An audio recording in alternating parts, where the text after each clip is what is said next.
உலக தமிழ் மக்கள் எல்லாருக்குமே வணக்கம்.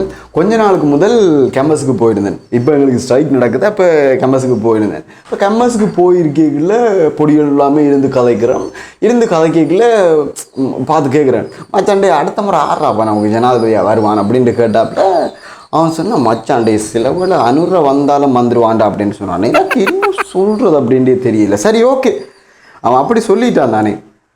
உண்மையிலேயே நம்மட பொடியில இருக்கட்டும், அதே நேரத்தில் சிங்கள இளைஞர்கள் எல்லாமே என்ன யோசிக்கிறேன்டா, அவர் ஒரு கெத்து அப்படின்னு தான் யோசிக்காப்புல. ஏன் அப்படின்னு சொன்னால், விவசாய குடும்பத்தில் பிறந்தாப்புல, தம்புத்தேகம் ரயில்வே ஸ்டேஷனில் போயிட்டு தண்ணி போத்துலையும் சிகரெட்டையும் பெத்துலையும் வித்தாப்புல. இப்போ பார்த்தா அவருடைய பேச்சு அவ்வளோ கம்பீரமாக இருக்குது. கூட்டா கோகமாக போராட்டத்தில் பார்த்தா கெத்து எடுக்கிறாப்புல. அதே நேரத்தில் ஏகேடி, இப்போ இந்தியாவோட முடல்ல தளபதி அப்படின்ற மாதிரி இங்கே ஏகேடி அனுரகுமார் திசாநாயக் அப்படின்னு சொன்னால் கெத்து. அது ஒரு சினிமா ஸ்டைல், அது ஒரு போலியான உலகம். அந்த போலியான உலகத்தில் இந்த அனுரகுமார் திசாநாயக்கு நல்ல கெத்தாக இருக்கிறாப்புல. ஆனால் நிஜ உலகத்தில் தமிழர்களுக்கு இவர் எப்படியானவர் அப்படின்ட்டு பார்த்தா, இந்த 2004 ஆண்டுக்குள்ளே இப்போ போய் குதிப்போம். 2004 ஆண்டு சமாதான காலம். ரணிலும் சந்திரிகாவும் சேர்ந்து ஆட்சி நடந்து கொண்டிருக்குது. இந்த காலத்தில் இது ஒரு கூட்டு அரசாங்கம். அப்போ அதுக்குள்ளே ஜேபிபியும் இருந்துச்சு. இந்த காலத்தில் ரணில் சந்திரிகா அவங்க எல்லாமே சேர்ந்து ஒரு தீர்வு திட்டத்தை கொண்டு வர்றாங்க, இடைக்கால தன்னாட்சி அதிகார சபை அப்படின்னு சொல்லி. இந்த இடைக்கால தன்னாட்சி அதிகார சபையில் காணி அதிகாரம் இல்லை, நிதி அதிகாரம் இல்லை, நீதி அதிகாரம் இல்லை, போலீஸ் அதிகாரம் கூட இல்லை. இப்படி ஒன்றுமே இல்லாத ஒரு திட்டத்தை அவங்க முன்வைச்ச போது கூட அதனையே எதிர்த்த தரப்பு தான் இந்த அனுரகுமார் திசாநாயகவும் அவரோட இருந்த தரப்புகளும். அதே நேரத்தில் 2004 ஆண்டு ஒரு சுனாமி ஒன்று வருகுது. இவ்வளவு காலமும் எங்களுடைய மக்கள் யுத்தத்தால் அல்லோலப்பட்டு கொண்டு இருக்கீங்கல்ல, இயற்கையும் சதி செஞ்சு இயற்கையும் மக்களை துன்புறுத்துச்சுது. வடக்கு கிழக்கு மாகாணங்கள் என்ற அந்த பகுதிகள் எல்லாமே சுனாமியின் தாக்கத்துக்கு உள்ளே போய் 1000க்கும் மேற்பட்ட தமிழ் மக்கள் மாண்டு போச்சுனம். அவங்களுடைய உடைமைகள் சொத்துகள் எல்லாமே அழிக்கப்பட்டு ஏதிலிகளாக கையற நிலையில் கையேந்தி கொண்டு நின்றுச்சினம். இந்த நிலையில் சந்திரிகா அரசாங்கம் ஒரு நிவாரண சபையை உருவாக்கி தமிழ் மக்களுக்கு உதவணும் அப்படின்னு முன் வந்துச்சு. இந்த நிவாரண சபையை எதிர்த்தவர் யார் அப்படின்னு சொன்னால், இந்த அனுர மற்றும் அனுரனுடைய தரப்பு தான் இந்த நிவாரண சபையை எதிர்த்தது. அதே நேரத்தில் வடக்கும் கிழக்கும் தமிழர்களுடைய தாயகம் என்றது பிரிக்கவே இயலாத ஒன்று. ஆனால் வடக்கும் கிழக்கும் தமிழர்களுடைய தாயகம் அப்படின்னு சொல்லி சட்ட வலுவாக 1987 ஆண்டு இலங்கை இந்திய ஒப்பந்தம் மூலம் எங்களுக்கு வந்துச்சுது. பேரளவில் அதுக்கு எந்த ஒரு அதிகாரமும் இல்லாட்டியும் பேரளவில் என்றால் கூட அது ஒரு தமிழ் பிராந்தியமாக இணைக்கப்பட்டிருந்துச்சு. அதனை 2006 ஆண்டு 7 மாதம் 14 உயர் நீதிமன்றத்தில் போய் வழக்கு போட்டு நீங்கள் செஞ்சது போல வடக்கும் கிழக்கும் இணையக்கூடாது அப்படின்னு சொல்லி, ஒரு பேரளவில் கூட தமிழ் மக்களுக்கு ஒரு பிராந்தியம் கிடைச்சிடக்கூடாது அப்படின்னு சொல்லி நினைத்த ஒரு நபர் அனுரகுமார் திசாநாயக். ஆனால் இந்த போலியான உலகத்தில் அவரை கெத்தா யோசிக்கிற இந்த ஒரு சில தமிழ் மக்களுக்கு உங்களை பார்த்து சில கேள்விகளை முன்வைக்கிறனே.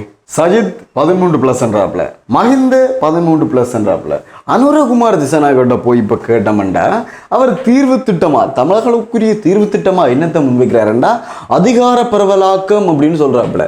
அதிகார பரவலாக்கம் என்றா 2004 ஆண்டு எதுவித அதிகாரங்களையுமே இல்லாமல் கொண்டு வரப்பட்ட இடைக்கால தன்னாட்சி அதிகார சபையவே எதிர்த்த ஒரு நபர் தமிழர்களுக்கு தேர்வினை வழங்குவாரா?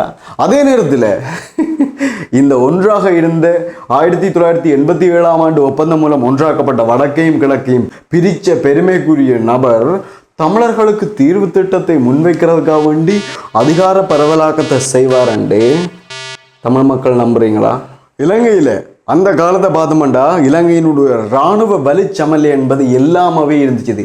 இந்த காலத்தில் கிழட்டு சிங்கங்களால் இளம் புலிகளை வெல்ல முடியாது, இளம் சிங்கங்களே எழுக அப்படின்னு சொல்லி ஜேவிபி இலங்கை இராணுவத்துக்காக வேண்டி தன்னுடைய அடித்தட்டு மக்கள்கிட்ட இருந்த செல்வாக்கை பயன்படுத்தி ஒவ்வொரு கிராமமாக போய் இளைஞர்களை திரட்டி இளம் சிங்கங்களே எழுக அப்படின்னு சொல்லி இளைஞர்களை திரட்டி கடைசியில் தமிழ் மக்கள் 1,40,000க்கும் மேற்பட்ட தமிழ் மக்கள் கொல்லப்படுறதுக்கு காரணமாக இருந்த இந்த முன்னணி நகர்வு படை இன்ஃபேன்ட்ரி ஃபோர்ஸஸ் உருவாக்கின ஜேவிபியும் அனுரகுமார திசாநாயக்கவும் இலங்கையில் நடந்தது இனப்படுகொலை தான். அதே நேரத்தில் தங்களுடைய இராணுவமும் குற்றம் செய்தது தான் என்றது ஏற்றுக்கொள்ள வினமா? மலையக தமிழர்கள் வேறு, வடக்கு கிழக்கு வாழ் தமிழர்கள் வேறு அப்படின்னு சொல்லி எங்களுக்குள்ளே ஒரு தரப்பு வந்து சதி செஞ்சு கொண்டிருக்கல. சிங்களவர்களுக்கு, சிங்கள அரசியல்வாதிகளுக்கு தமிழர்கள் எந்த இடத்துல இருக்கிறோம்ன்றது முக்கியம் இல்லை, தமிழர்கள் என்ற இனம்தான் இங்கே பிரச்சனையே. இப்படி இருக்கல ஜேவிபின் முதலாவது ஆயுத போராட்ட காலத்தில் மலையக தமிழ் மக்கள் அவர்கள் எப்படி சொல்றோம் அப்படின்றா, இந்த ஜேவிபி அனுரகுமார தரப்பு எப்படி சொல்லுதென்றால் இந்திய விஸ்தரிப்பு வாதத்தின் கருவிகள் அப்படின்னு சொல்றேன். இப்படி மலையக மக்கள் மேல இப்படியான ஒரு மனநிலையில இருக்கிற ஜேவிபி தரப்பு மலையக மக்களுக்கு இருக்கிற தோட்ட தொழிலாளர்கள்ன்ற பிரச்சனை, சம்பள பிரச்சனை, அங்கே இருக்கிற காணி பிரச்சனை, இடப்பிரச்சனை, இது எல்லாத்தையுமே தீர்வு முன்வைக்குமா? 1995 யாழ்ப்பாணத்தில் இருந்து 5.5 லட்சத்துக்கு மேற்பட்ட தமிழ் மக்கள் சந்திரிகா அரசினால இடம்பெயர்க்கப்பட்ட பொழுது இந்த ஜேவிபி தரப்பு என்ன செய்யுது அப்படின்னு சொன்னா, தலதா மாளிகையை அலங்கரிச்சு அந்த யாழ்ப்பாண பட்டுணம் அப்படின்னு சொல்லி, அதாவது எங்களுடைய மக்களுடைய அழுகுரல்களையும் கூக்குரல்களையும் இன்பத்தை கண்ட ஒரு தரப்பு தமிழர்களுக்கான தீர்வினை வழங்கும் அப்படின்னு சொல்லி எப்படி உங்களால் உறுதிப்படுத்த இயலும்? இது எல்லாமே கடந்த காலத்தில் நடந்த விஷயங்கள். இப்போ என்ன நடக்குது அப்படின்னு சொன்னால், அனுரகுமார் சொல்லியிருக்காப்புல பயங்கரவாத தடைச்செடுத்த ஒழிப்பன் அப்படின்னு சொல்லி. பயங்கரவாத தடைச்செடுத்த ஒழிக்கிறது ராசா ஒரு ஆளால் முடியாது. தமிழ் மக்களை ஆகலும் முட்டாளாக்கக்கூடாது. பாராளுமன்றத்தில் 3/2 பெரும்பான்மையை கொண்டு வந்தால் தான் அது சாத்தியமாகின்ற ஒரு விடயம். அதே நேரத்தில் கனடாவுக்கு போயிருக்காப்புல. கனடாவுக்கு போயிட்டு கனடாவால் இலங்கையர்களே அப்படின்ட்டு தான் சொல்லியிருக்கார். கனடாவால் தமிழர்களே அல்லது ஈழம்வாழ் தமிழர்களே, இது எந்த வார்த்தையுமே இல்லை. இதுக்கு பின்னால் இப்போ நீங்கள் யோசிக்கலாம், அவர்கள் அங்கே போனால் இளைஞர்கள் தானே, நாங்கள் எல்லாமே இளைஞர்கள் தானே அப்படின்னு சொல்லி நீங்கள் யோசிக்கலாம். இதுக்கு பின்னால் மிகப்பெரிய அரசியலே இருக்குது. இளைஞர்கள் அப்படின்ட்டு விழிப்பதனூடாக நாங்கள் எல்லாமே ஒரே நாட்டுக்குரியவர்கள், ஒரே ஒற்றையாட்சியை ஏற்றுக்கொண்டவர்கள் இப்படின்னு சொல்லி ஒரு கருத்தியலை எங்களுக்குள்ள திணிக்கிறார். ஒற்றையாட்சியை எங்களுக்குள்ள திணிக்கின்ற இந்த அரசு எப்படி ஒரு அதிகார பரவலாக்கத்தை எங்களுக்கு செய்ய இயலும்? அதுவும் ஒரு நிரந்தரமான உறுதியான அதிகார பரவலாக்கத்தை எப்படி எங்களுக்குள்ள செய்ய இயலும்? அப்படி என்றால் அவர் முதல் முன்வைக்கின்ற இந்த அதிகார பரவலாக்கம் என்ற கோட்பாடு பொய்யானது. ஆக மொத்தத்தில் தமிழர்களை முட்டாளாக்குகின்ற வேலையில் இந்த அனுரகுமார திசாநாயகனுடைய தரப்புகள் ஈடுபட்டு கொண்டு இருக்குது. திருப்பி திருப்பி சொல்கிறானே அப்படின்னு சொல்லி குரணைக்காய்ங்க. இந்த கேள்விகள் எல்லாத்துக்குமே பதில்களை ஆராய்ஞ்சு பாருங்கள், வரலாற்றை சரியாக தெரிஞ்சு கொள்ளுங்கள்.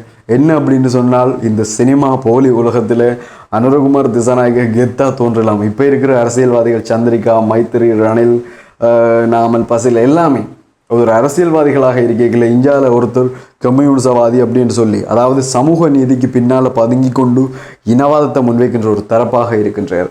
ஜேவிபியில் இருந்து விலகின ஒருத்தரே, அந்த அமைப்பில் நிறைய காலம் பணியாற்றி அதில் இருந்து வெளியேறின ஒருத்தரே சொல்கிறார், ஜேவிபி என்பது சமூக நீதிகளுக்கு பின்னால் பதுங்கி கொண்டு இனவாதம் கக்குகின்ற ஒரு தரப்பு அப்படின்னு சொல்லி. மஹிந்த ராஜபக்ச மற்றும் கோத்தபாய அவங்கள பார்த்தோம்னா நேரடியாக சொல்லிடுவாங்க, எங்களுக்கு இவர்கள் வேணாம், தமிழர்கள் அழிக்கணும் அப்படின்னு சொல்லி. ஆனால் இந்த தரப்பு சமூக நீதிகளுக்கு பின்னால் கம்யூனிசம் அப்படின்னு சொல்லி அந்த வார்த்தைகளை பயன்படுத்தி கொண்டு அதுக்கு பின்னால் இருந்து தமிழர்களை பக்குவமாக அளிக்கின்ற இந்த போக்கு வந்து இருக்குது. இது எல்லாத்தையுமே விளங்கி கொள்ளுங்க. தமிழர்கள் யாருக்கு ஓட் பண்ணணும்ன்றது அறிவு ரீதியாக யோசித்து செயற்படுங்க. எங்களுடைய எதிர்காலம், எங்களுடைய விடுதலை பயணம் என்பது எங்களுடைய அறிவார்ந்த கைகளில் தான் இருக்கின்றது. அதனை யோசித்து விளங்கிக் கொள்ளுங்க. நன்றி.